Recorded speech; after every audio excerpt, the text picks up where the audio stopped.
Oh. On Zoom, can you guys see and hear us? Because I was time. Well, yes. Yes. Okay, great. Thanks.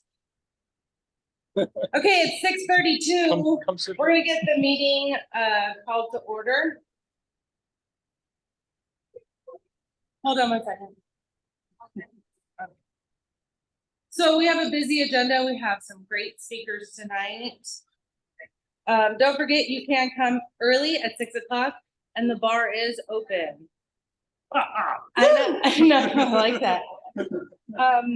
Tonight's agenda, we have the DNC, we have Maricopa Young Dems, and I'm missing one other person, right? Nicole is going to talk about Stephanie, Kyrene and Nicole. So we've got some good speakers for tonight. We're going to go ahead and acknowledge that today is Indigenous Peoples Day.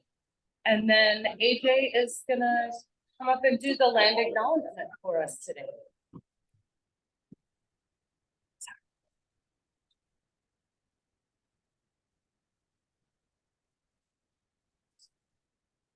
Hello, everyone. Arizona LD12 Democrats acknowledge the land we gather on today is the ancestral homeland of the indigenous nation, that we have inhabited these lands since time immemorial. We take this opportunity to thank the Hohokam, including Akamai, Hohodam, Pima, and Pipash Maricopa peoples of the past, present, and future for their traditional care of this land and their resilience. Attached to this physical space is a painful history, a forced removal resulting in intentional genocides of its indigenous people. The history is important to all of us as a reminder not to cause further harm. We remain appreciative of our ability to read, to teach, learn, and serve in a space of such importance and reverence. Thank you.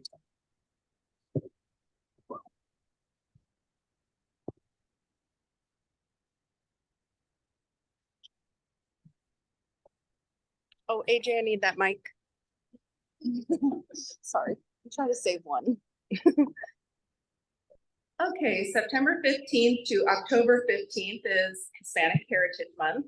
So our speaker for the month is our own PC, Nicole Miller.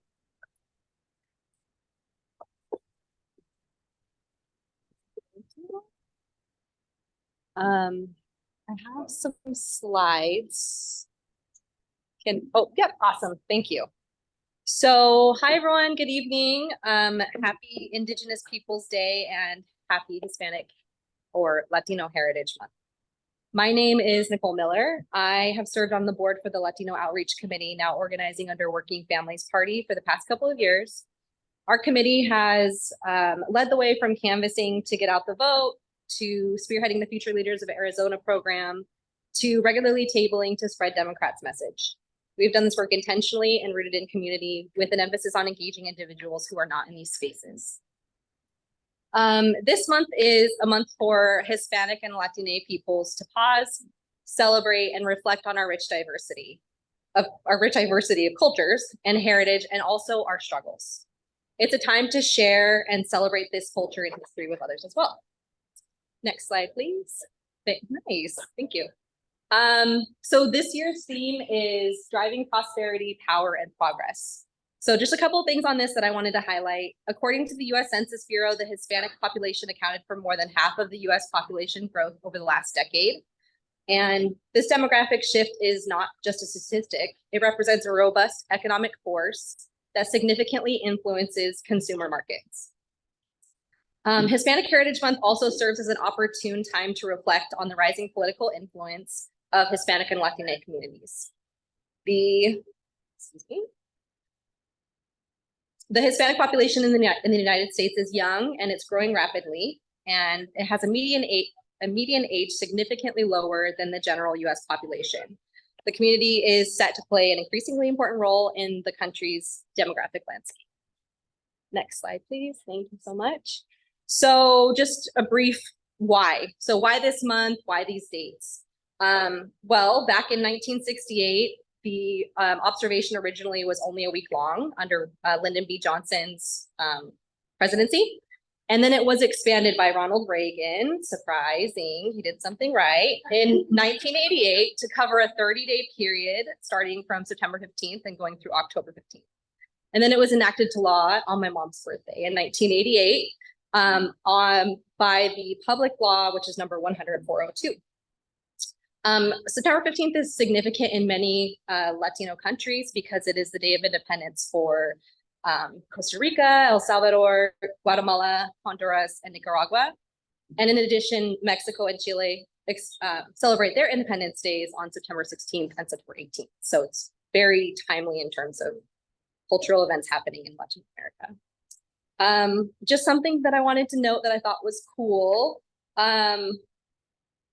Instead of celebrating Columbus Day, many Spanish-speaking countries, including Mexico, Colombia, Ecuador, Chile, El Salvador, Honduras, Costa Rica, and Uruguay, celebrate something called Day of the Race, and that is on October 12th. And that day it's a day to recognize and honor the people, traditions, and cultures that were destroyed due to European colonization. So I only have like 2 minutes left, and I apparently prepared for like a half hour. So I think I just want to go next slide. So I just wanted to highlight, there's some terminology that I just wanted to kind of go through. So officially this month is called Hispanic Heritage Month. However, there's some problems with that term. So Hispanic literally means people who speak Spanish or are from Spanish-speaking countries. But the problem with that is that it doesn't include people from countries like Portugal and Brazil who speak Portuguese. So Latinx or Latine refers to people from Latin America. The problem with that term, with that title, is that it doesn't include people from Spain and Portugal. So both terms are kind of incomplete in who they highlight. However, the term Latine does highlight people who are, it is inclusive of people from Latino America who have indigenous roots. So in that way, it is more inclusive. Next slide. Okay, so I just wanted to quickly highlight, I just picked 6 people that I thought are really cool, and one of them is a local. So the first one is Jovita Idar. She worked for her father's newspaper called La Crónica, and she used her platform to speak out against racism and to support Mexican-American women's rights.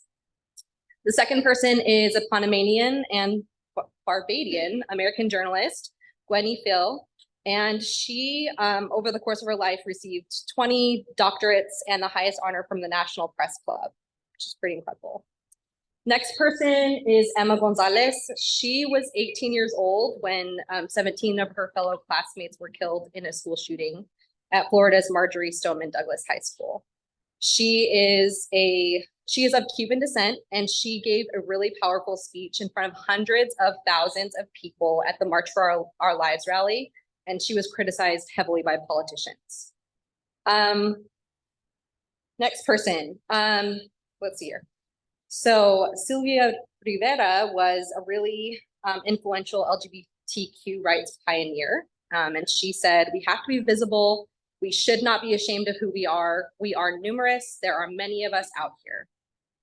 I'm gonna just quickly, who's the second one? Oh, okay. Sylvia Mendez it's not widely known, I didn't know this, that 7 years before Brown versus the Board of Education, her family was fighting for the right to attend a school in California, and they were successful in getting her to attend that school. And then lastly, number 6, local hero, Congressman Ed Pastor. He was an incredible leader, but one of the things that I wanted to highlight was that he spent his career fighting for immigrants. He hosted what was it, like a citizenship day where he had a clinic for immigrants to come down and get help filling out their citizenship paperwork. It was like a one-stop shop. It was really awesome. Really quick, I just wanted to highlight 2 of my ancestors because it is Latino Heritage Month. So this is my abuela. Her name is Ada Mae Gonzalez, and she was born in Morenci, Arizona. Both of her parents were also born in Morenci, and they were born to Mexican immigrants. She's pretty awesome. She just turned 80 years old. And then my dad. So my dad was originally born in Bogota, Colombia. He came over here at the age of 17 to get a college degree. And that didn't work out because he fell in love with my mom and they both dropped out of school. He's been in the country for over 40 years, and it was only in the past 2 months that he finally officially got his citizenship. It was really, yeah, thank you. Last slide. Some reminders. So first of all, read a banned book by a Latina author. A couple of my favorites are Bless Me Ultima, The House of Spirits, and then if you're looking for something spooky, there's a book called Tender is the Flesh. It's kind of spooky. Also, while this month is officially Latina Heritage Month, every day is an opportunity to highlight and center Latina voices and leaders. And lastly, celebrate this heritage anytime you can. Thank you. Thank you so much. Now we would like to welcome all of our first-time attendees. Are you putting the timer on me too? Yeah. If this is your first time attending an LD12 monthly meeting, please raise your hand. We'd like to acknowledge you. And then we also have welcome packets. Sherry's coming around. Just tell us your name, what city you're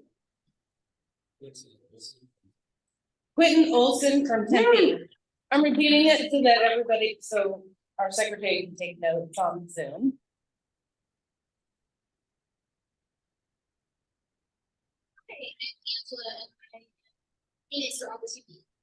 Well, welcome Angela from Ahwatukee.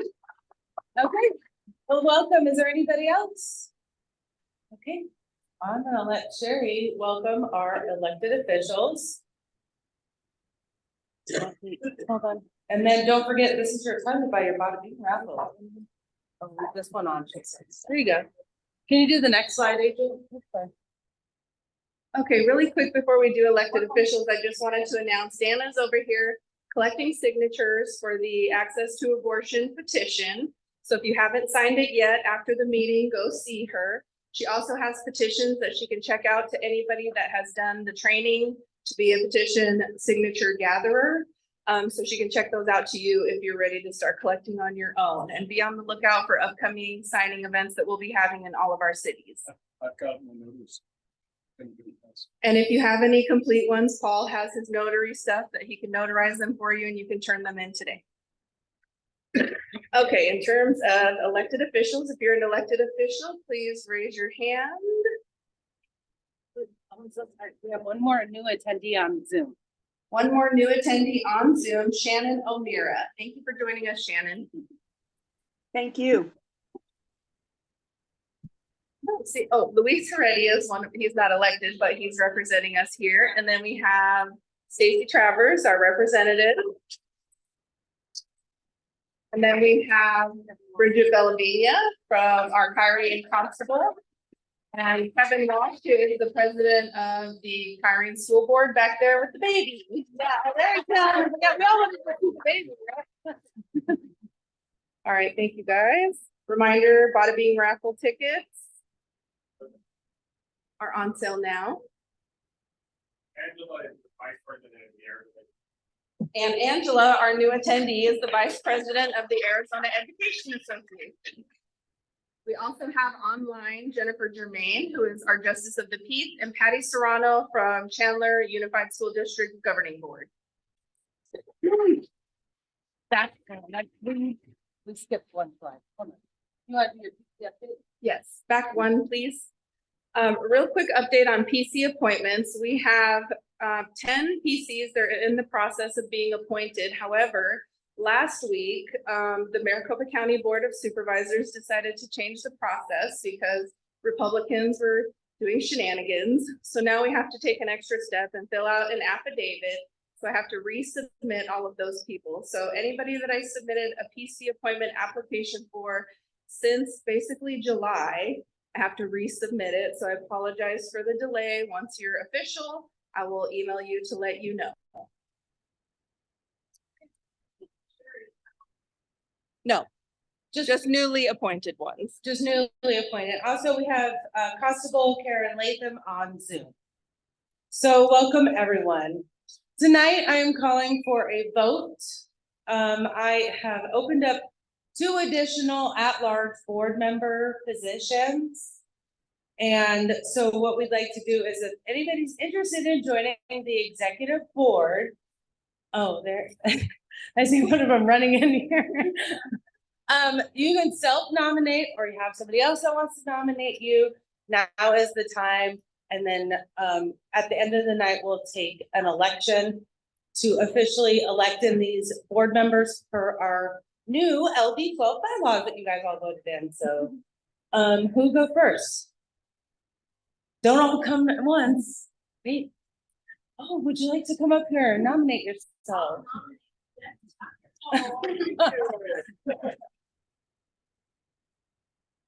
I'm hoping someone else can do my speech because I'm really not good at speaking off the cuff and I did not prepare a speech. I really do love LD12. I've been part of this district in many different names as LD12, LD18, LD20. Before that, I worked in LD15 downtown in Central Phoenix. I've been with the party for almost 23 years now. I pour my heart into it and I hope that you will accept me as your next at-large board member for LD12. I love you guys and thank you for any support that you can give me. Thank you. And then is there anybody else?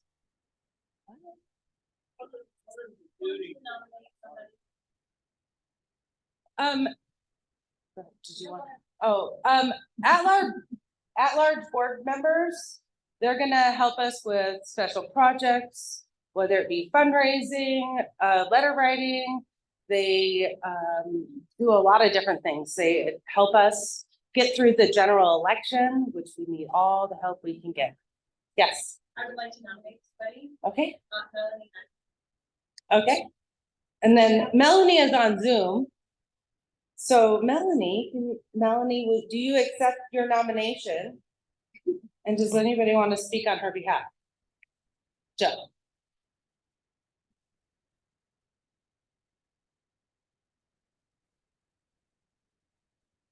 Also, one of the other things, in order to be on the executive board, according to our bylaws, you have to be a precinct committee person.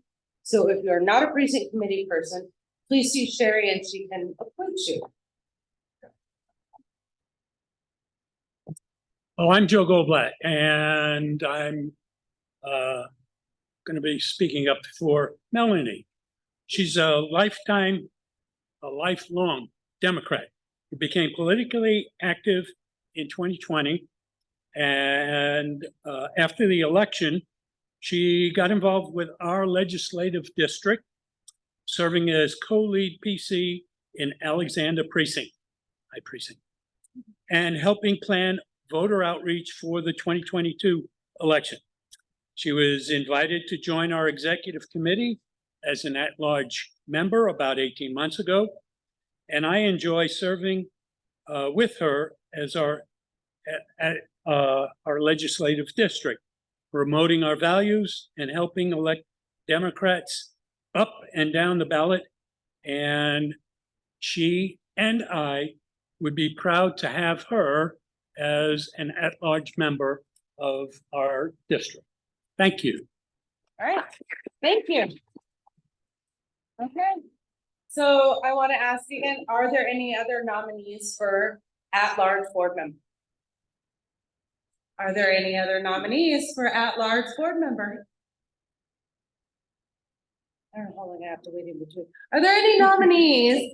Are there any other nominees for the LD12 board member before I close the nominations? Hearing none, I will close the nominations. There are 2 positions and 2 people that applied. I would like to take a vote by acclamation. Can I call that? Ooh, okay. I'm looking at him because he knows my bylaws. PCs, well, he says it's an acclamation, nobody has to, right? Is anybody opposed at a vote by acclamation? Hearing none, thank you and welcome Jeff and Melanie. Board members. Okay, who I'm up next? It's still me. You can't get rid of me. Upcoming events. LD12 always has a jam-packed agenda. Make sure you look at our calendar at a regular basis. We're adding things, we're changing things, we're sending out emails. Some of the very important things that are coming up, the first thing will be on the next slide, is we are doing an LD12 volunteer appreciation. We want to say thank you to everybody who has volunteered, who's a PC, who has gotten us to where we are today, who's made donations, everything. We're having an appreciation lunch just for you. And believe it or not, we're not asking for anything. I know, it's crazy. We're not asking you to volunteer for it. Well, at that event, we won't, not tonight. I'm gonna ask for lots of things tonight. But this is your time to socialize with the rest of all of LD12, PCs, volunteers, to come enjoy lunch, drinks with everybody. So I'm really looking forward to this. This is Saturday, October 14th, and Kevin Walsh has graciously opened up his house for this event. So at the next slide, Agent, we're asking that you sign up using this QR code, and then they'll drop a link in the chat for those of you on Zoom. The reason why I'm asking you to register for this event is so I can get a head count, make sure I have plenty of food ordered and plenty of beer and wine. There's going to be free beer and wine. Yeah, free beer and wine. Did I say that before? And we really want to thank everybody who has gotten us to where we are today. We really would not be the LD we are without all of you.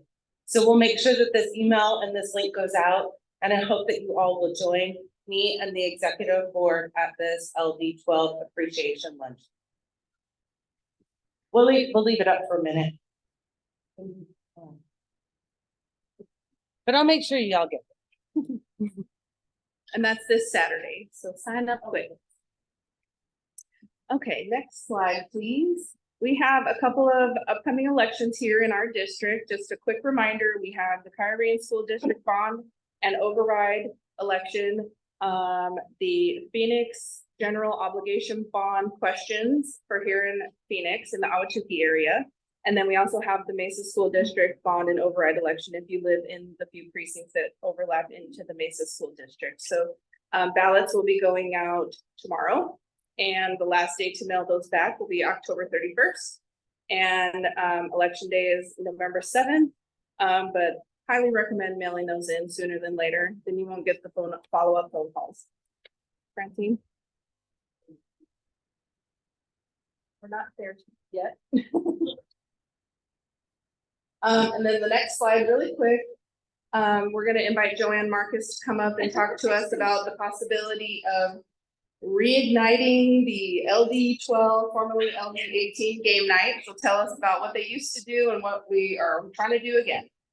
I'm so sorry, Joanne, I forgot to So surprise on me. So when I first got involved, we used to do bunco night, and it was really, really fun. But only a few women would come, and it was always just dessert, which isn't my favorite. So anyway, and somehow it just went away. And then we started game night, and it was actually George and Eleanor, who longtime volunteers and stuff. They wanted to show a movie, and we said, great, let's have like an event thing where we get together and we talk about anything. Anyway, it devolved into game night. It was really, really fun. You want to be on Jeff's team if it's a word game. And I would love to reignite it. The only thing is that we need people who are willing to host or organize an event, but you could do it as a group. You don't have to do it by yourself. And we would have some sort of little snacky things and a game involved. Anything else, Jeff? It was always, the purpose of it, gosh, you really did need to give me a warning. The purpose of it was, and this is really great, is you could go to your neighbors and say, hey, we're hosting a game night. Why don't you join us? So it was a way to get your neighbors involved without it being a scary something. We did do donations. Kathy, do you remember how much it was? I don't know, like $2. What was it? $5 per person, but not for first-time people. So only for reoccurring, and of course it was if you want. And I think that was it. Anything else? Yes.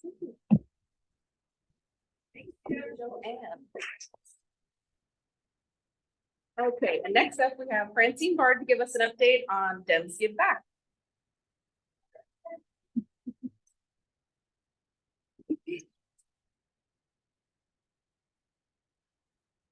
Good evening. Thank you, everybody who donated hoodies. I have about 2 dozen in my car right now. It's awesome.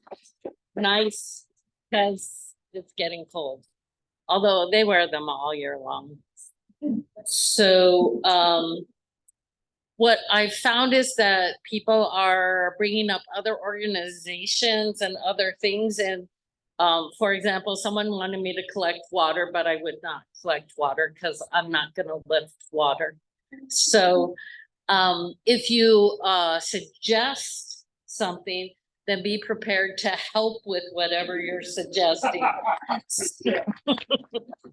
So the first one that was suggested was one that you guys worked with last year. It's called Homeless Youth Connection, and it supports homeless throughout the valley. So it does affect our teens here in the Tempe Union High School District and in Chandler as well. And last year they did a drive, but this year the only drive they're doing is collecting gift cards.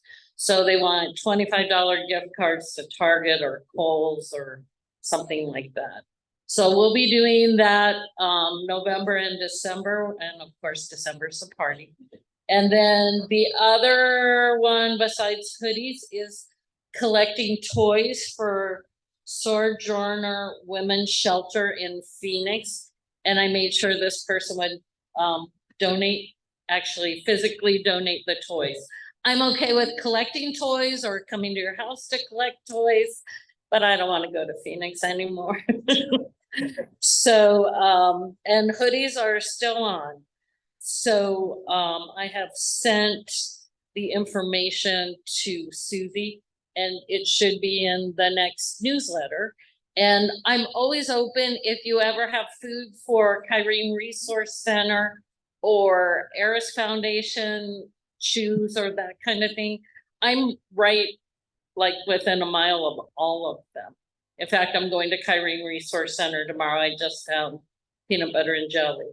And then Thursday I'm going to Threads. And a block east of Threads is the Eris Foundation drop-off. So I'm right there. If you ever have stuff that you want to give me, I'm happy to take it. And does anybody have any questions? How do we reach you? It's on Slack, my number. And We can my, do that to you. it's not on there. It's always in the, what did you miss? It's always in our emails. Yeah, okay. And it is. I think it's just. Francine Bard, yeah, on the bottom, 480-270-2840. All right. Yeah. Wait, I have one thing about, sorry, I forgot. So You're this okay. is so cool. And I didn't really pay attention to it until about 10 years ago. My sister started having a Day of the Dead party on November 2nd. She lives down the street from the Guadalupe Cemetery. And it is the coolest thing. You go down there and you can talk to everybody there and they'll tell you their stories and their family. It's a fabulous thing. You can buy tamales. November 2nd, but don't go to my sister's. Thank you. Thank you, Francine, for all that you do for the Dems Give Back. We accidentally skipped one slide. The Maricopa County Tabulation Center tour is full. We already have all of our slots filled up. And just a reminder that that date change was to Monday, December 4th at 10 a.m. And then about a few days before, I will send out a map of where to park and how to get into the building. Now we'll go up 2 slides. Back one, Thank up two. Okay, so our next speaker for tonight is Stephanie Ingersoll. She is the chair of Keep Kyrene Strong, who is in support of the Kyrene bond and override, and she's gonna come and share with us some important information about this upcoming election.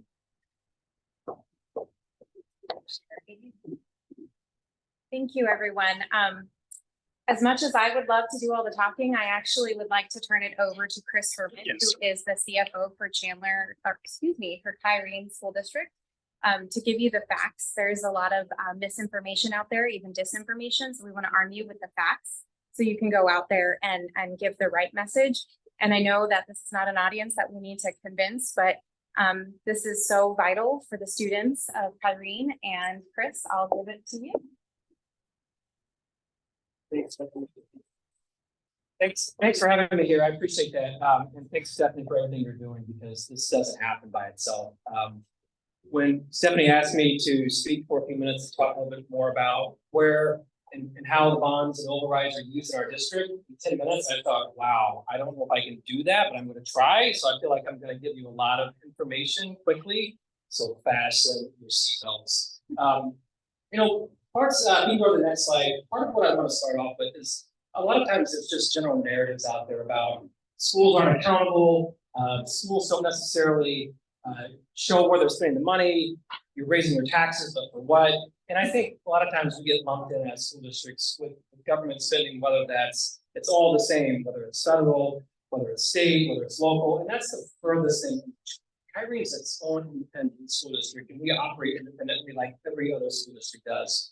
And so I apologize if a lot of stuff on these screens that I know in the back you probably can't read them, but they're there for reference if you would like to go back and look at any of this information. We absolutely give a ton of information throughout the year, whether it's from our budget, whether it's from how we spend our bonds and overrides. I'm doing that presentation tomorrow. If you want to join us at Quinn Day Middle School, my apologies to Kevin Walsh, who will hear a lot of the same things here tomorrow. But we absolutely talk about where we spend money and how we spend money. We have audits that we talk about, and we make that public. We talk about the Auditor General's report, which is an independent group that publishes how every public school district, only public school districts, would love for all public dollars to have the same level of transparency. But today that doesn't happen. All of that's available. And we encourage everyone to know that everything we do is publicly available. You can go to the next slide.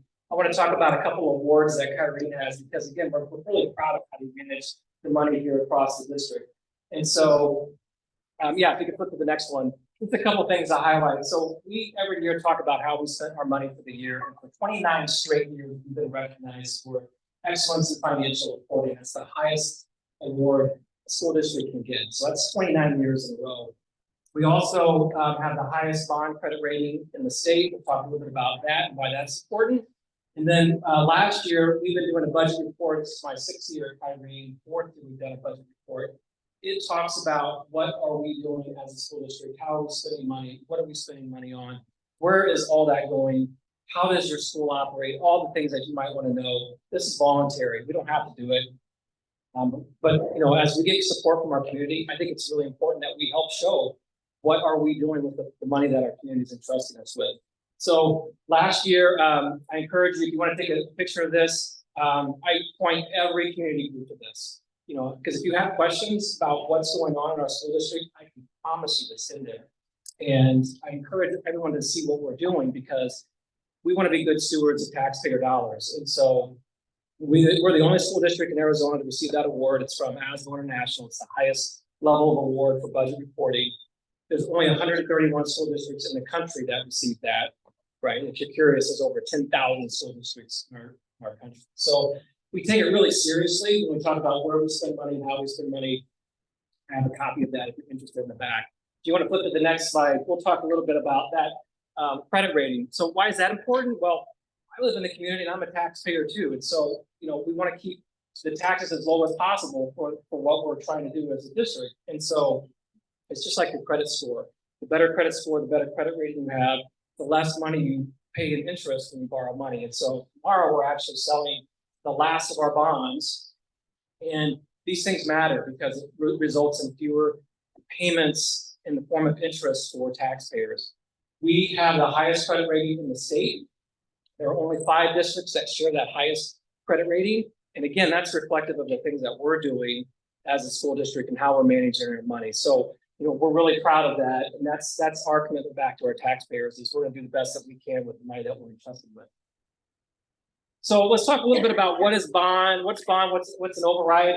If you flip to the next slide, I like having this there because it really kind of talks about all of our bonds and overrides, and that's a 20-minute conversation in and of itself. But the Reader's Digest version is, if I'm going to date myself with Reader's Digest, is we passed an override for maintenance and operations back in November of 2021. We're very appreciative of our community for supporting that. Both our bond and the district additional assistance, which is for capital, that override, were passed in 2017. So we are selling our last of those bonds of $160 million that we had back in 2017 tomorrow. So that's it. There's no more bond money after tomorrow. And so that's why we're calling for an election in November. The DAA override is going to expire in a couple of years. Typically, you bundle those things together because it's costly and it's time consuming to run an election. So we'd like to do both of those at the same time. The other thing that's really important about all this stuff with school finance in Arizona is all those funds are different. And we have over 100 different funds. Our state really likes to regulate how we spend that money. And so we have very specific rules about what you can do with that money. So we can't use it for other kinds of things. Everything that we tell our voters in that voter pamphlet is how we spend that money. That's the other thing you should know about that transparency. And if you flip to the next slide. So what's at stake? And so I like to talk about if we don't have those bonds and overrides, the ability to raise additional money, then we are just reliant on what our state funds for the base level of funding. And so as a state across the country, we've historically been in the last decade or so, 48th, 49th in the country. And that's no surprise, I think, to the group here. We know our state doesn't invest much in education. Without bonds and overrides, we would have to do the same kinds of things that districts that can't pass them would do. And we're going to talk a little bit about what that means and what that looks like. You also hear narratives about wasteful administration spending. What's never told is that our state of Arizona has the lowest administration costs in the country and has had that for as many years as I've been able to go back, or at least 2016. And Kyrene has one and some of the lowest administration costs in Arizona. Right, so we do take that very seriously when it comes to how we spend that money. If you want to put to the next slide, one of the most important things I can leave you with is how impactful these dollars are. And so about 95% of all the money for what we spend in capital comes from either the bond money that we have or from the DAA override. Okay, only about 5% of it over the last 5 years has been provided by the state. So it's not even close. And when you talk about how could you live within the state funding for capital, we couldn't. That's the answer. It would look nothing like we do today. Our schools are in great shape. Our facilities are in great shape. Our kids have a lot of access to technology. None of that would happen without bonds and overrides.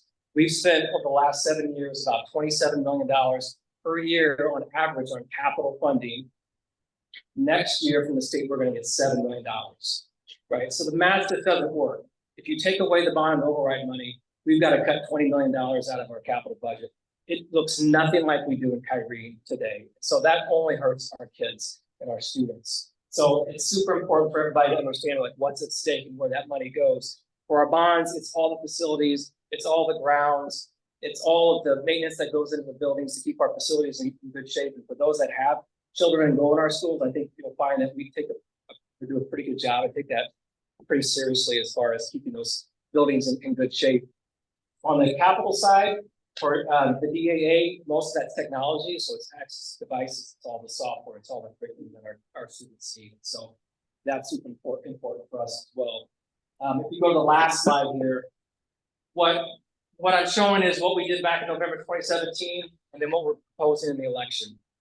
And so it is an increase on the bond side for 2 reasons. One is that inflation is a real thing. And so all we've done is we've taken what we had back in 2017, rolled that forward with an annual inflation rate. That's all we've done. Plus, you'll see on the transportation side, we're gonna have to replace our bus fleet in the next 5 to 7 years.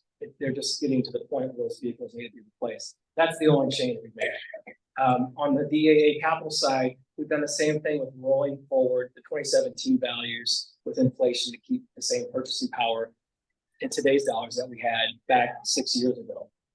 The other point of pride for us is about 96% back in 2017, and what we're proposing directly benefit our students. So that's where the money's going. It's to do all the things that our students need. So that's my last slide. That's my warning. Somehow we got through it. Thank you.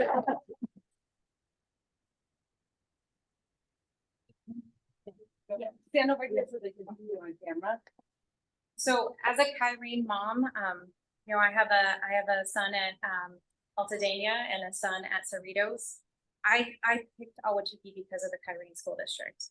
Our schools are strong, which means our property values are high, which means people want to move to our communities, right? And just like your home, if it's 30 years old, you're gonna need to update the AC, you're gonna need to repair the roof, you're gonna need to do these things. And that's what this funding does. My sons ride the buses. Like, I want my kids to be on safe buses, right? So if we need to update the buses because they are only, you know, because they last 10 to 15 years, we need to do that to keep our kids safe. Like, taking this out of the equation is detrimental to Kyrene, detrimental. And the misinformation out there that you're not accountable for your money, every penny you have to report to the state. Keep Kyrene affordable. Okay, let's admit it. Home prices are high right now, right? Like, the other thing is you're lumping 161 million in with 8 million for 168 million and saying it's new money. It's not new money. We by law have to go out to the voters to ask for approval. This is for the kids, and by saying all of these falsehoods, you are hurting the kids. So all of those no signs out there ultimately is hurting the kids. So please, whatever you can do to tell your friends and family the facts, that will help us get this. And can I share the other nugget? I guess 25% of voters, eligible voters, went out in 21.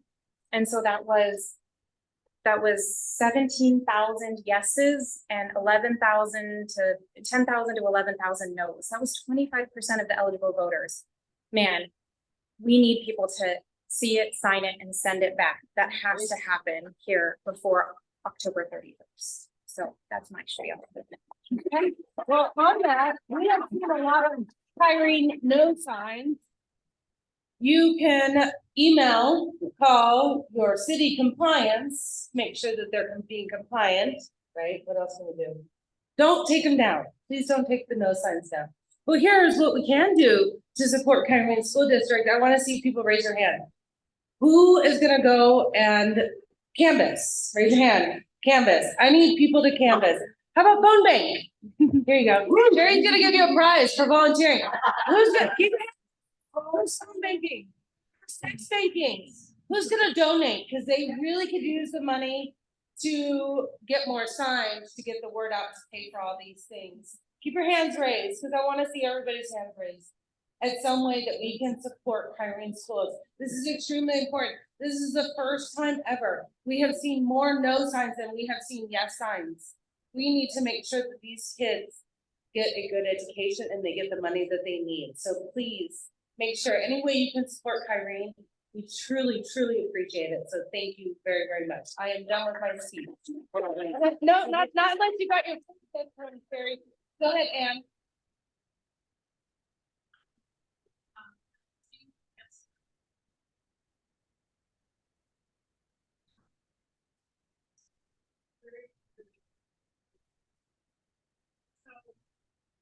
We have to do our jobs and educate people and tell them there is no tax increase. They're spreading lies. Yeah. It does. It makes us all frustrating, but according to our lawyer, he said not to touch them. Don't take them down. Okay, so there's a lot of questions going on. There is, a lot of debate. We're trying to figure out who paid for them. The email address that is on the no signs takes you to a website who does not disclose how they're being paid. So we are reaching out to our city compliance saying, these are not being in compliance. They're not telling us who's paying for them. They need to come down. I think the more pressure we put on them, the better off we are. We've also filed a campaign finance complaint. And they have filed a campaign finance complaint with the county. So we are taking all the steps to get down. One way we can fight this is by making sure we talk to everybody. How do we vote for school bonds? Always vote yes. How do we vote for school bonds? Yes. That's right. So that's really all that we can do at this time. Phone bank, canvas, text, donate, get the word out. We have a lot of questions. Sorry. That's okay.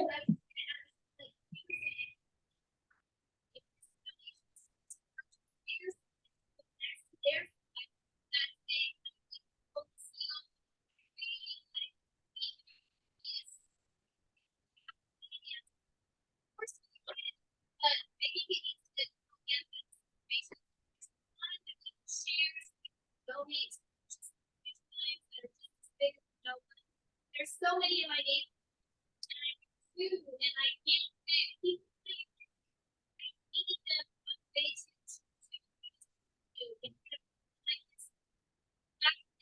Oh, great. You just thought of another thing. You know how we can also volunteer? We can help put out signs, make sure our signs stay up, they stay clear to everybody. Sherry and I were just talking, we we're like, school's getting ready to start. I feel like going out at the schools with my pom-poms telling everybody to vote.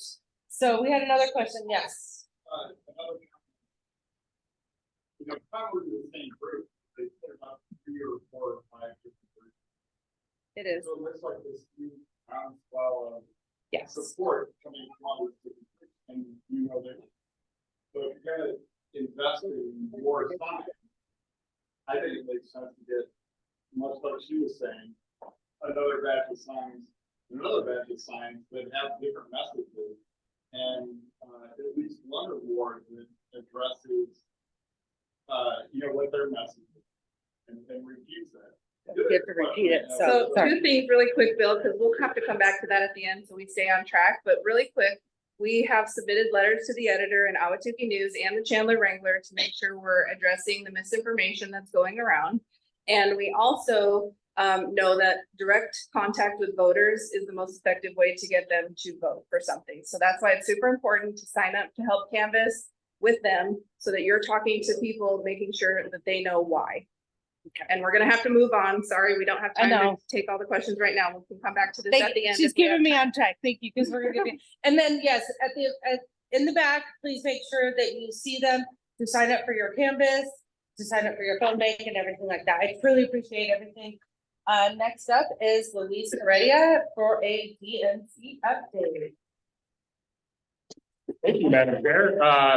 Good afternoon, everyone. My name is Luis Heredia, and I am a precinct, first and foremost, precinct committeeman in Shilton precinct here in LD4. And I am also have the privilege to serve representing Arizona, one of the 3 seats on the Democratic National Committee. It's a seat that I've had since 14. Was privileged that the chairman and Chairman Perez appointed me to the Congressional Committee last term. And then on this term, Chairman Harrison, I get to serve on the Rules and Bylaws Committee that has had a very exciting 2 years. And I'll go into that really quickly. We just came back from a meeting in St. Louis. Mark Robert Gordon, myself, Yolanda Bejarano, our ADB chair, our first vice chair, Paul Eckerson, were all in attendance. And the biggest top line there, I want to do, there is momentum coming into 2024, but I have to be very cautious. Out of the 30 special elections in the country, this is New Hampshire, this is Philadelphia, this is Wisconsin, 24 districts have gone to the Democrats. And that is, yes, there's a lot of hard work on that. 24 out of the 30 special elections. And Democrats are outperforming their average about 11%. But that has taken a lot of coordination, a lot of effort in making sure voter contact is the priority, making sure in special elections, we know that voter turnout is very low. So as many voters that you connect directly or educate them to vote, giving the information. Fast forward, there was a big presentation for the Virginia Democrats because they are having a special election and they currently have a majority in the Senate by two votes, but they have a minority in the House of Delegates. So trying to stop Governor Youngkin and his what he's trying to create in the state of Virginia is extremely important step. And so I know we have a lot of special elections in Arizona with these overrides, and that sends a strong message. But if there's any support or any looking, if you look at the Virginia Democratic Party, that sends a message about how we're going to move into 2024. On the Rules and Bylaws Committee, we've had over the past 2 years worked on reimagining what the presidential primary election would look like. In 2023, we had several, in 2022 and 2023, we had several hearings in which the Rules and Bylaws Committee looked at, really rethinking about Iowa being first in the nation, given some of the disaster that occurred in 2020 with them, and then also New Hampshire. We looked at a series of we held hearings in the Rules and Bylaws Committee, and we landed with strong support of President Biden, landed on South Carolina being first, Nevada being on the second week, the second Tuesday of February, along with New Hampshire, and then also having Michigan. And we were also going to have Georgia in the last week of February. Unfortunately, Georgia was not able to change the state law because of the Republican governor and the legislature.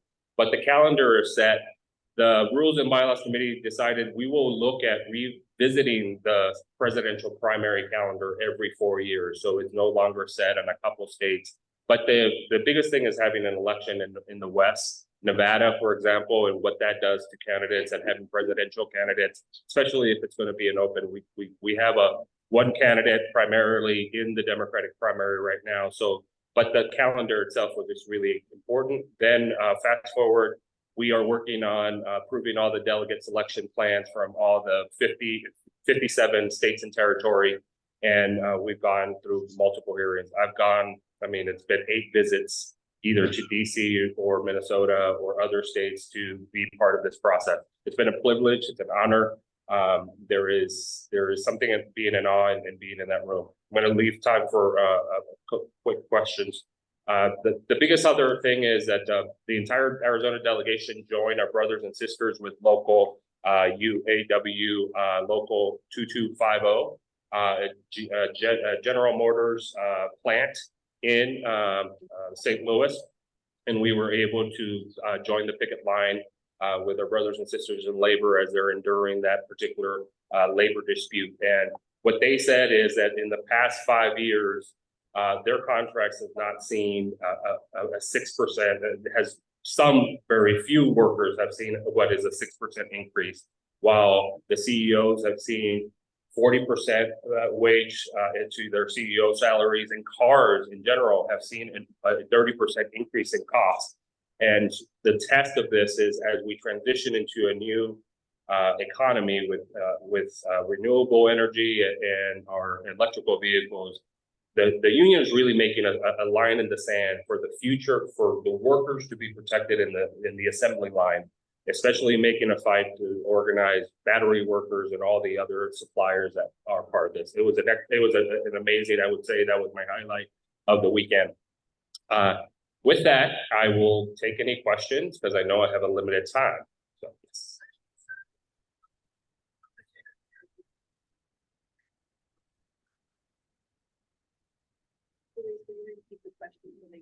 Yes, the concern being a third-party candidate, as we've heard today, Robert F. Kennedy decided to run as an independent, and in a lot of different, and his own family, if you look at social media, has said we share a name, but we don't share our values. And though he has decided to be a thorn on a couple of issues, but primarily, there is a huge concern. When Arizona went to Biden by less than 11,000 votes, we really have to look at who's going to be on the ballot.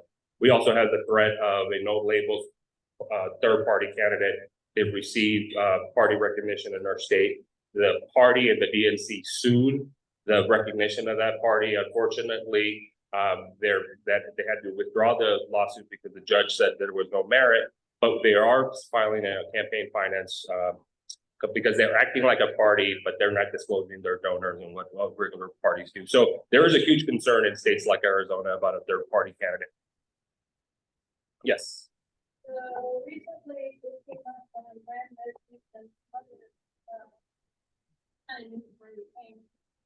Arizona's been leading on the whole fifth election because the Republicans changing the law in recount. So now, I think it's the legislature, state legislature, county, some alternatives, and one is the primary. Yeah.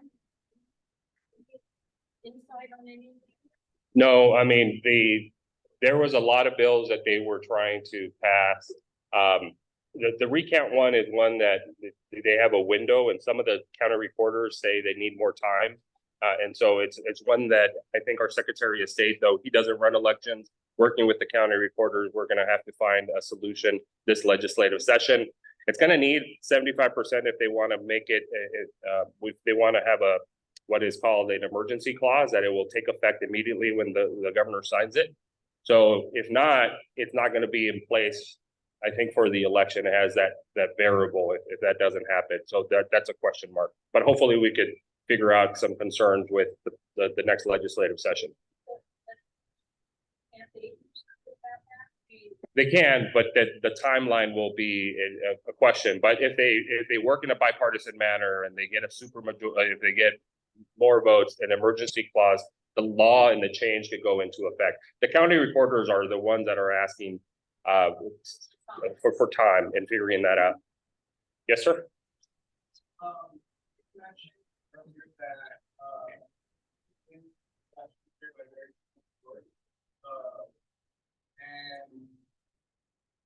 a lot of times comes down to a couple hundred votes that we call it 280.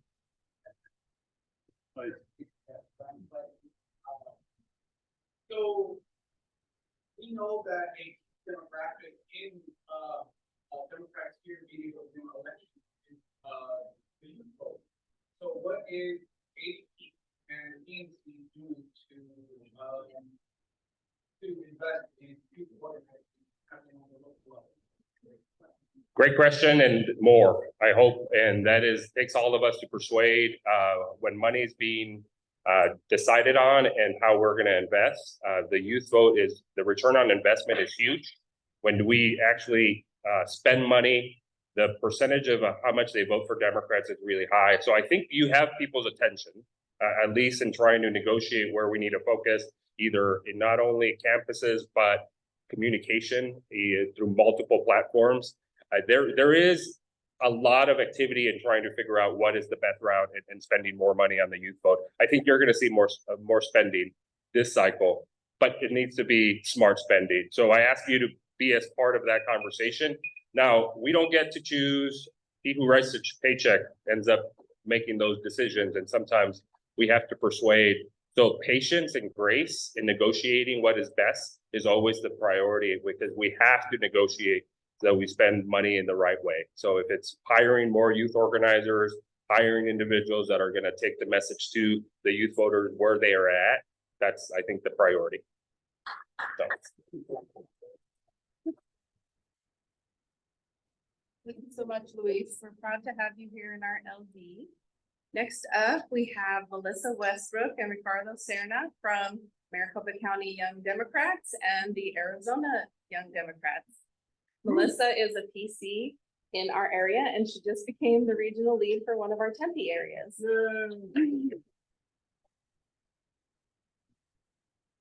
Okay, I think I'm standing in the right spot. I never know. Okay, perfect. So I am Melissa Westbrook, and I'm Vice President of Maricopa County Young Democrats, and I'm here to talk to you all today about youth engagement and voting. Next slide. Okay, perfect. So we had some really great fights in this last election and, we had some really good wins. Instead of having Carrie Lake as our governor, we have Katie Hobbs, thank God. Instead of Mark Pincham, we have Adrian Fontes. And then by 280 votes, we have Chris Mays instead of Abe Hamadeh. Thank God, thank you God. Unfortunately, we had some losses as well. We lost Kathy Hoffman as our superintendent, which I don't know why. I don't know the appeal for the guy who's currently our superintendent. I don't know where we lost that one. But we have time to make up for that. And I kind of consider this to be a win and a loss. We did not gain any seats in our state legislature, but we did not lose any seats. And I was told we were set to lose about 8 seats in maybe both chambers, and we have. So I'm really glad for that. And, we're going to flip the legislature next year. It's not if.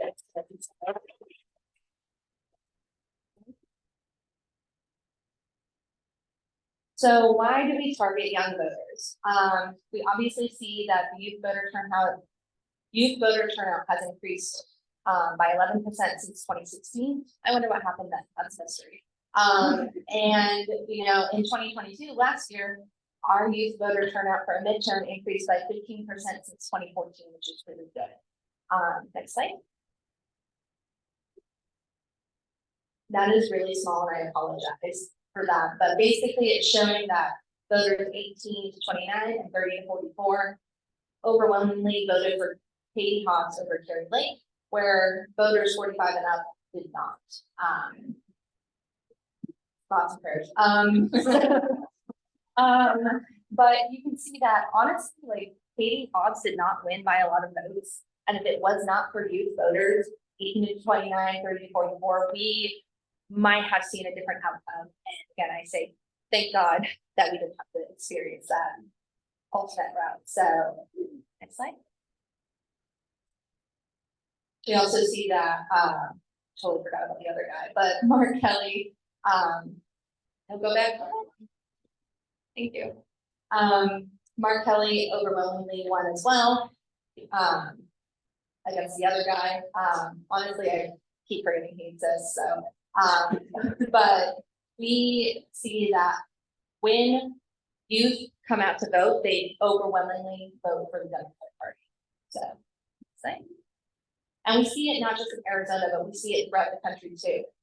In my home state of Georgia, we saw that Raphael Warnock won over Herschel Walker. Thought that was a no-brainer, but apparently it wasn't.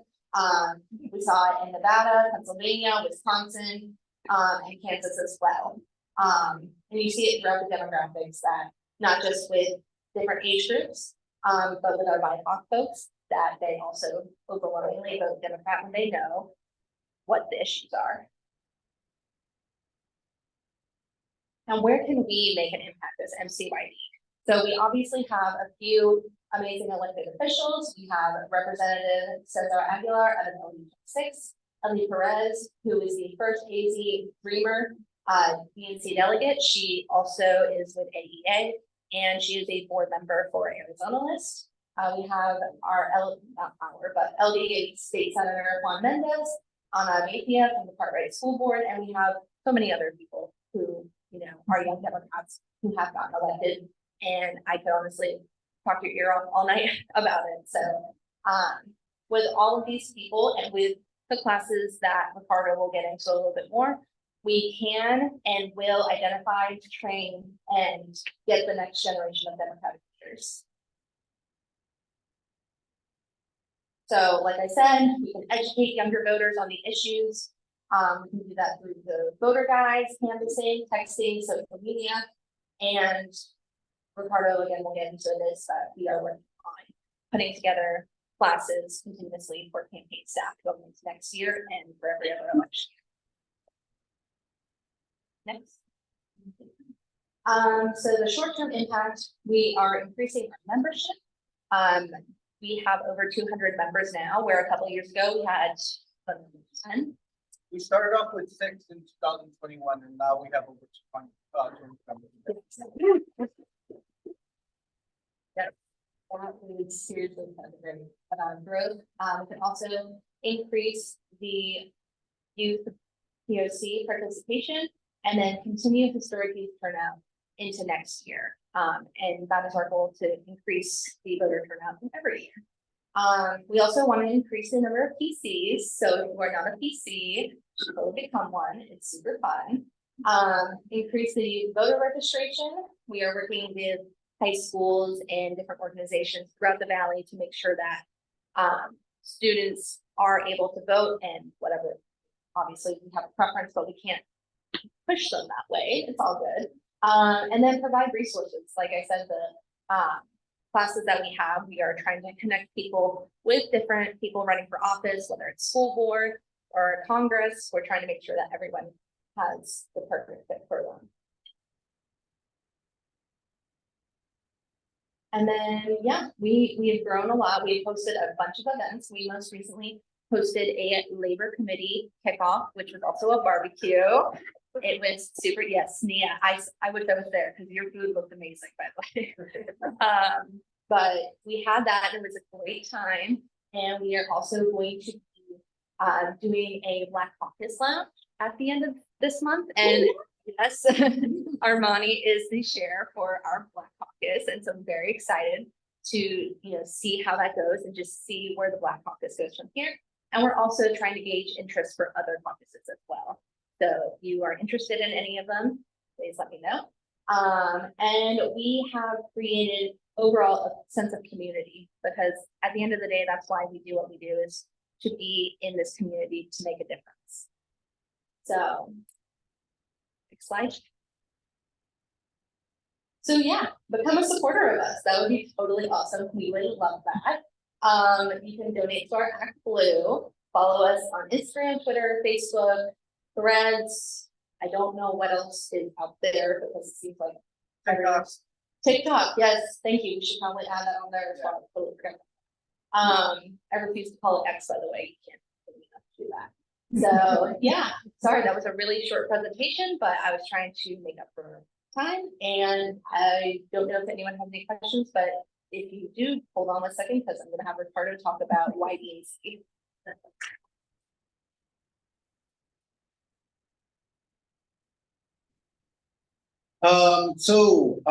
Thank you all for having us tonight. Really appreciate you all giving us this platform. Shout out to Melissa. She does so much for the Democratic Party in general, but she does so much for our Young Democrats here in the Valley. And she did, touch over some of the highlights that we've had over the past couple of years since we revitalized MCYD. Coming out of COVID, it was pretty much on its deathbed. And we really turned it around. Like I said, we started with 6 members. We have over 200 now. We've increased the fundraising for the organization as well quite a bit. But it takes a lot of money in order to continue doing this youth organizing. And so I hope, Luis had mentioned, we want to make sure we're doing smart investments with our money. I hope 6 members to 200 members sounds like a good investment, because it sure as hell does to me. Over 3,300% increase in our membership. So sounds like it would be a good investment to me. So let me tell you a little bit about now the revitalization we're doing for the state Young Democrats. So I was elected this past May to be president of the Young Democrats of Arizona.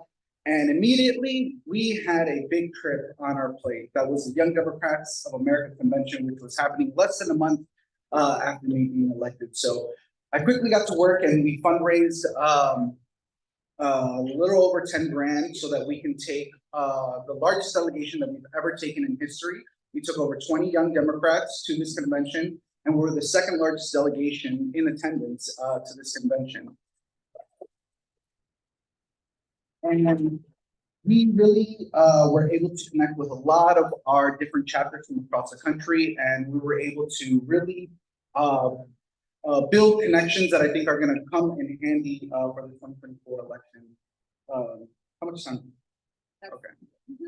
So one of the things that we're working on right now, post that convention, taking those connections that we have made, we made really, really great friends in a lot of our Western region. And so now what we're doing is we're trying to build out supporter housing networks. So if you would be interested in becoming if you're looking for a way to support us,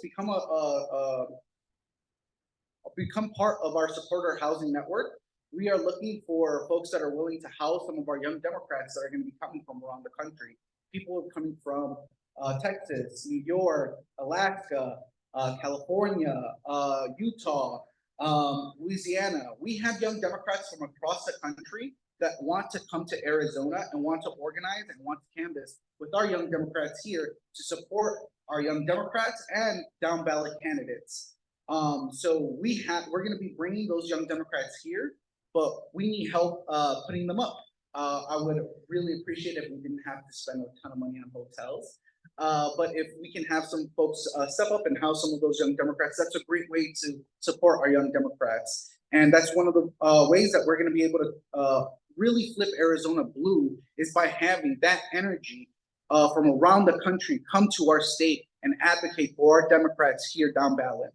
What we're doing right now is we're putting together campaign staff trainings because I went around, but really it was on Zoom. I went around to talk to all of the county chairs about what they need. And a lot of them told me that they need people with the skills to organize campaigns, to organize get out the vote efforts, voter registration drives, to organize people just in their precincts.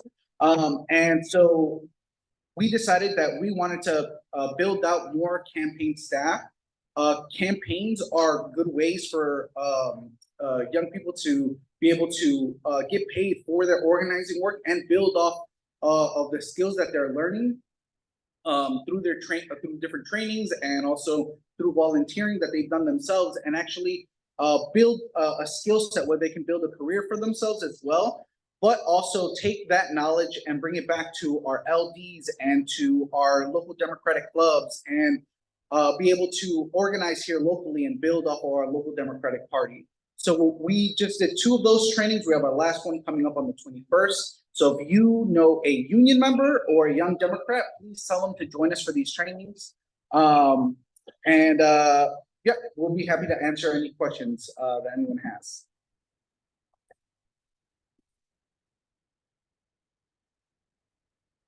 Before you go. Yeah. Oh, go ahead. What age is young?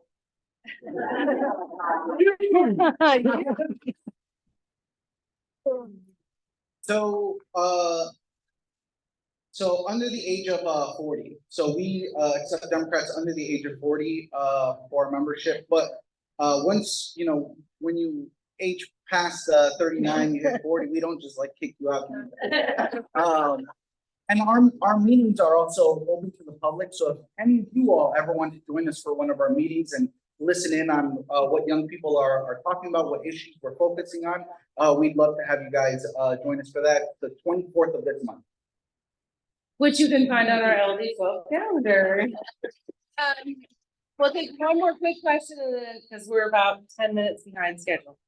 Can you give the information?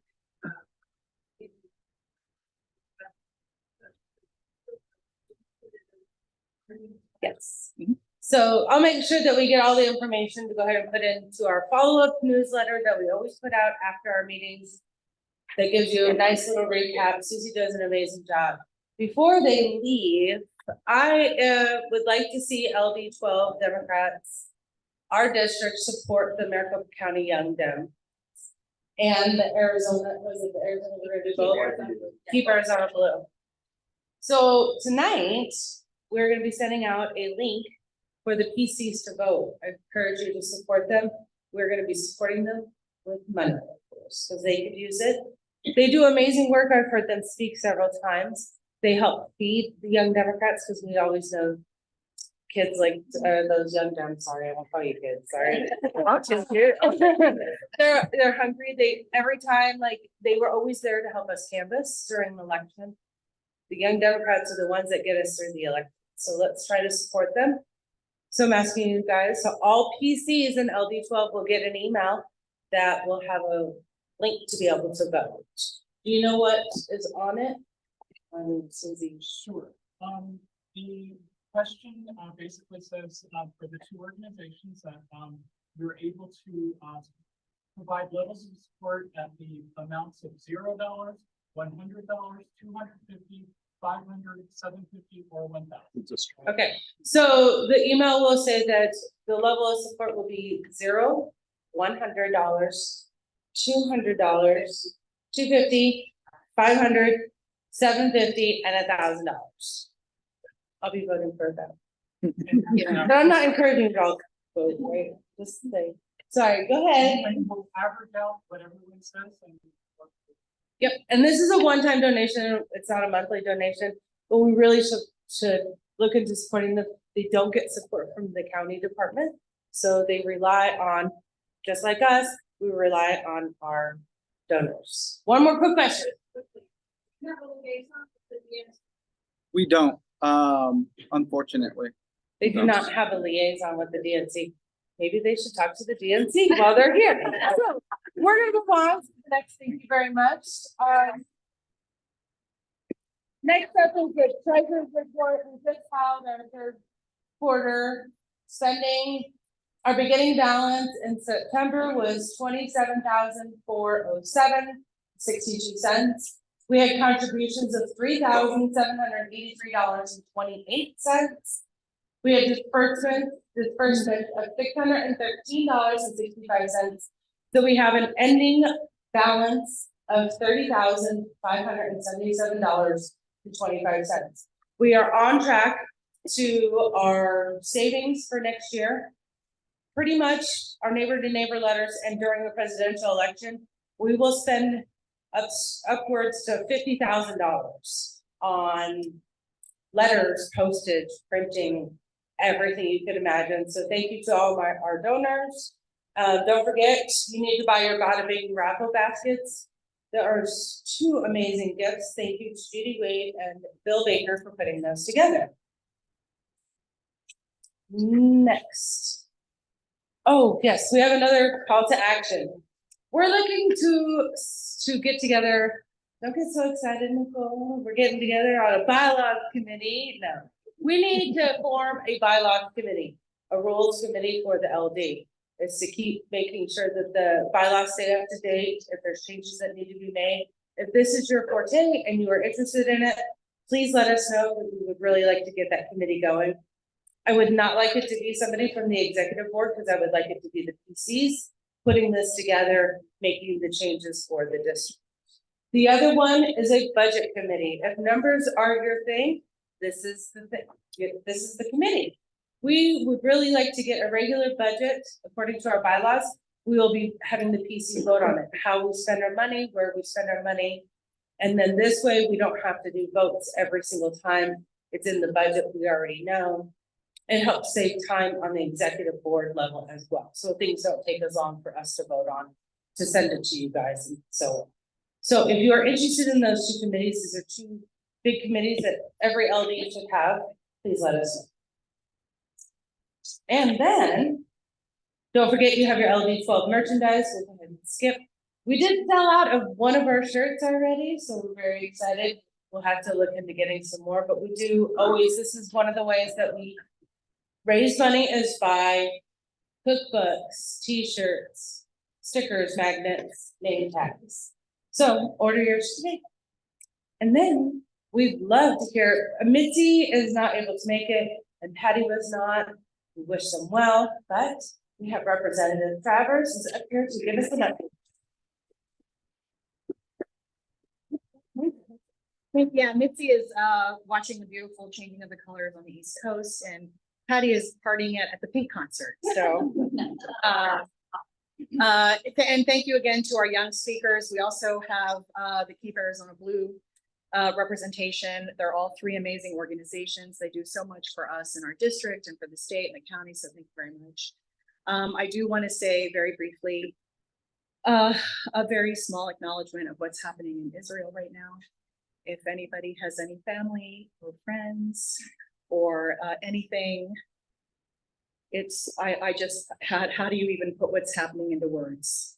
So please, our thoughts and prayers go to everybody here and there who is a part of, in any way, of what's happening. So we wish that this has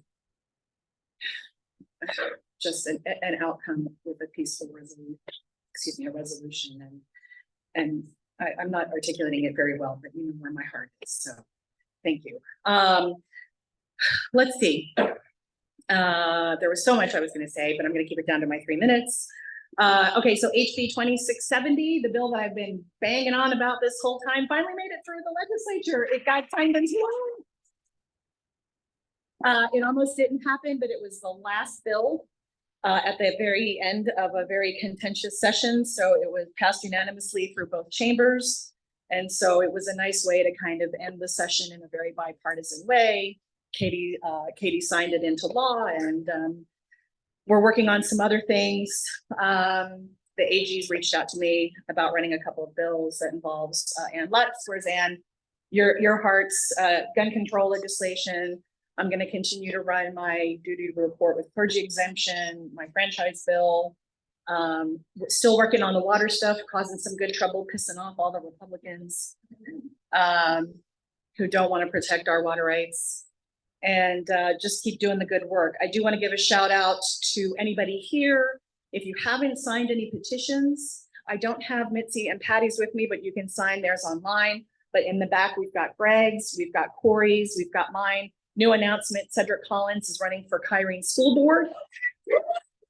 Officially, he's got his petition out there in the back on the black table. We need signatures. He's an amazing educator. He's won awards for his teaching. He's part of the AEA delegation of union representatives.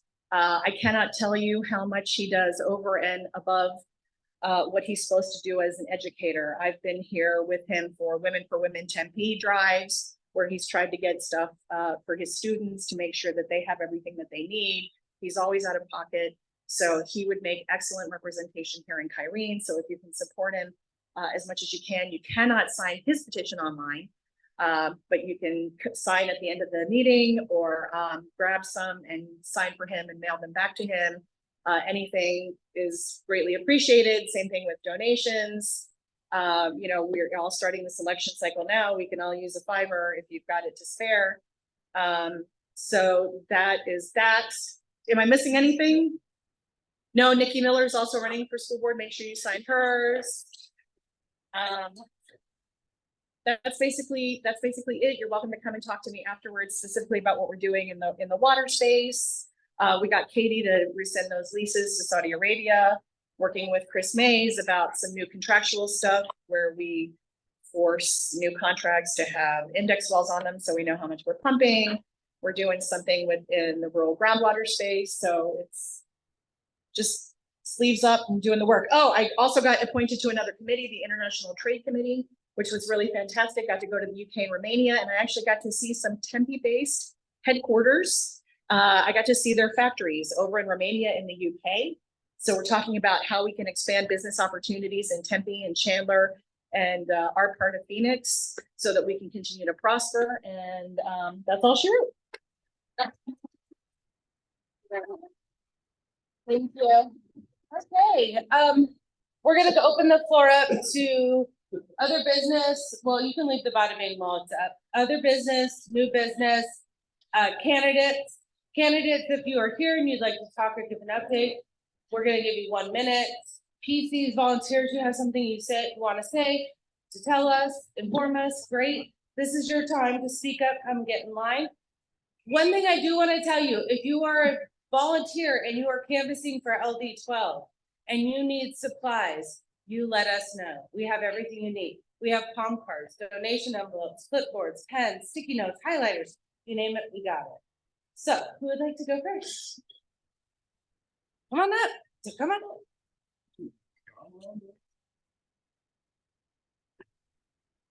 Hello, everyone. I'm Ronnie Jackson. I don't know if you know, but Melissa is no longer with Arizona List. Instead, they've got me.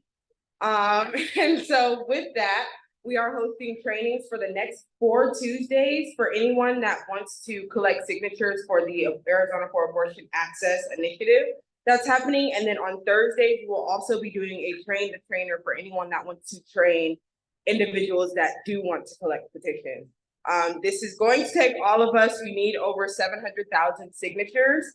And for me, this is really personal for me because I am someone who did have a miscarriage and I had to take the abortion pill to, you know, ensure my safety and that I was okay. And so for me, this is just really important and it takes all of us. So if you would like to collect signatures, every Tuesday, just email us at info@azlist.org and I'll get you that link. And then if you would also like to be someone who is training to others that want to collect signatures, do email us at info@arizonalist.org and we'll get you that link. So thank you.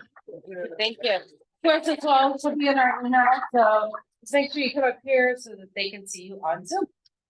Thank you, Melissa. Hello, everyone. My name is Franklin. I'm part of Mayor Corey's campaign team. 3 quick announcements tonight.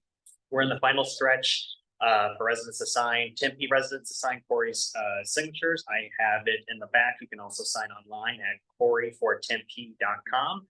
At this point, 6 other candidates have filed, so the race is nonpartisan. Corey is the only Democrat running, so we ask you to please sign his petition. In that same vein, we have 2 more canvassing events to get signatures for Corey and Tempe and to just educate voters about his reelection run. You can sign up online as well. And finally, on November 8th, Corey is having a fundraiser. It's called Tempe Skyline at Sunset. It's up in North Tempe by the lake. RSVP is required. There's limited capacity at the venue. More details, and you can RSVP on Corey's website under the events section. Again, that's coreyfortempe.com. And I'll be in the back if you have any other questions. Thank you.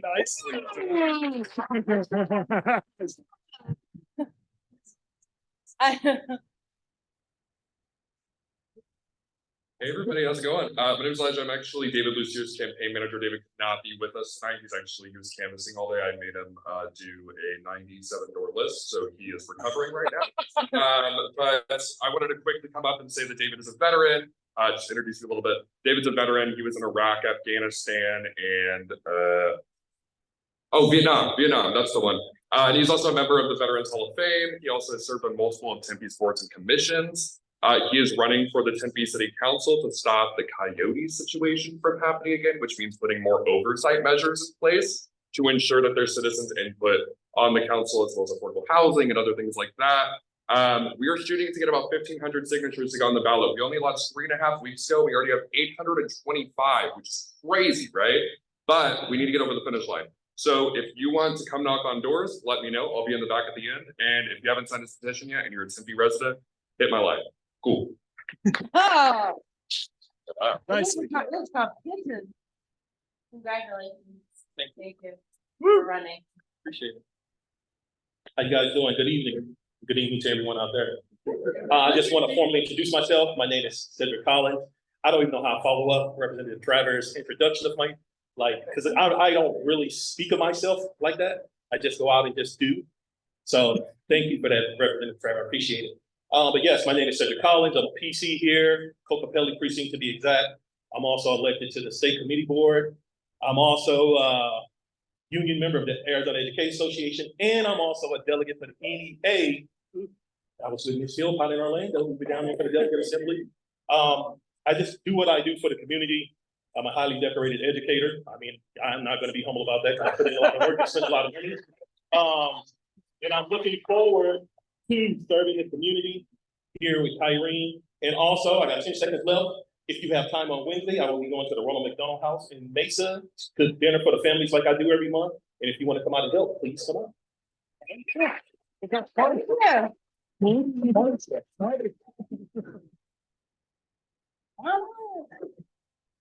Okay, This 5 is my seconds. favorite part. My name is Nicole Miller. I just spoke at the beginning of the meeting. I'm running for the Tempe Union High School Governing Board, and I do have my petitions here, and I would be so honored if you would sign for me. I have a son who's at Wagner in 3rd grade and a daughter who is a freshman at Corona. And I just want to make sure that they have the best opportunities that they can, which is I'm serving. I want to serve to be able to help public education, have a seat at the table, and just help out. So please sign for me, and thank you so much.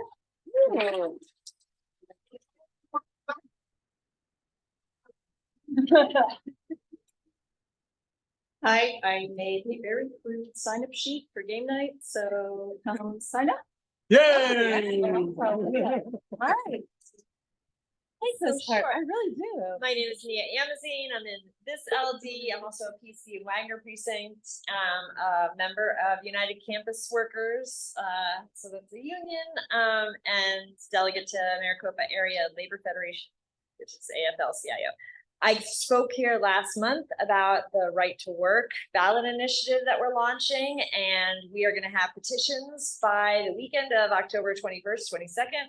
We will be marching in Pride Parade also and be circulating petitions then. So I know LD12 is supporting us on that. And so I'm encouraging you to all watch out for that. Yeah, I'm almost done. Yeah.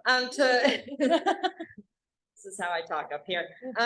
To watch out for that coming up, because that'll happen before our next monthly meeting. Thank you.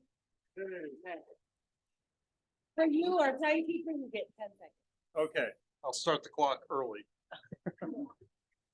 And I'll hold it up for you. I'm Paul Wyke. I am our liaison to the ADP's Election Integrity Committee. I helped get us push to have a meeting last week, and we have an election coming up, and the jurisdictional elections, Keep Kyrene Strong, and all the other jurisdictional elections.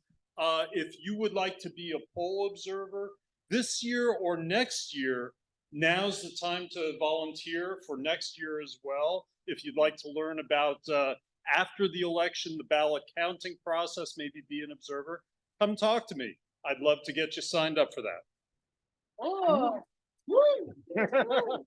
All right, this is like my favorite part of the meeting. Like everybody gets to come up and talk. Is there any other new business? Okay. All right, we're gonna just do our raffle drawing. So Joe is online. He is gonna share his screen and we're gonna find out who are 2 raffle winners and then we'll close the meeting. So thank you as Joe brings everything up. Yes. Oh, there you go. Hello, See? everybody. Can you Okay. guys all hear me? So I hope. I can't read it. Okay, good. Okay, let me get set up here.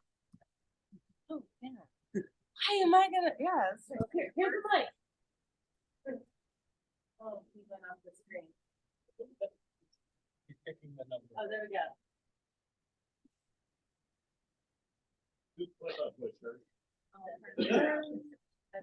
So for basket number 1, he's going to choose a number between 1 and 294.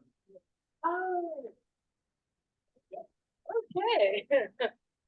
And he's playing his game.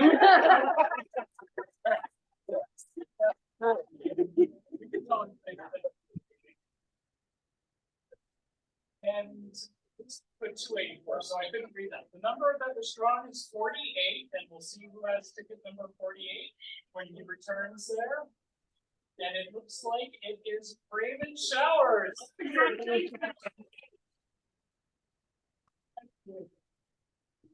All right, and then the next, right in the back. And then the next drawing is for basket number 2, which is the and it's out of 158 tickets that were sold. The fours. Oh, this one's the fourth one? Okay. Number 32 was chosen. Ooh, and Ray almost won, but this time Marie. No, that is. No, it's Ray Colangelo, I think, it's for 32. Oh, you're on the wrong column, aren't you supposed to be on the blue? We gave away the. Yeah, there we go.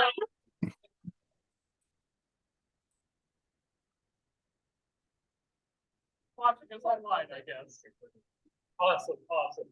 All right, that wraps up our meeting. So if we can get a motion to adjourn. All right, we're 8 done for tonight. Thank you, guys. Woo!